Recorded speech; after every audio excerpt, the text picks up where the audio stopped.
Samantala, sa iba pang balita, isinusulong ngayon ng Eco Waste Coalition ang pagtatanggal ng amoy sa aromatic solvents na nagbibigay umano ng masamang epekto sa kalusugan ng mga tao. Ito ay bilang bahagi na rin sa pagdiriwang ng World Health Day. Narito ang report ni Jackie Sai.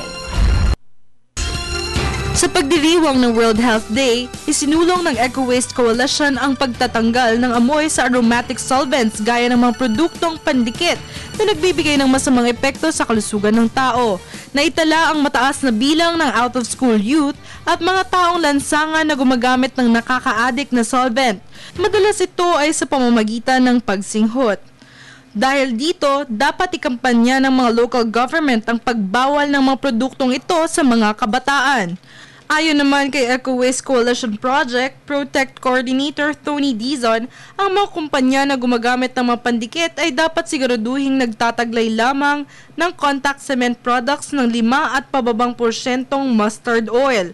Inaasahan na ipapatupad ng gobyerno ang mahigpit na pagsusuri ng produkto kasabay ng pag-ban nito sa mga kabataan. Sa paraan na ito, inaasahan ring bumaba ang bilang ng mga addict dito kasabay ng paglunsad ng mabusugan lalo na sa mga kabataan. Para sa Telebisyon ng Bayan, Jackie Sai.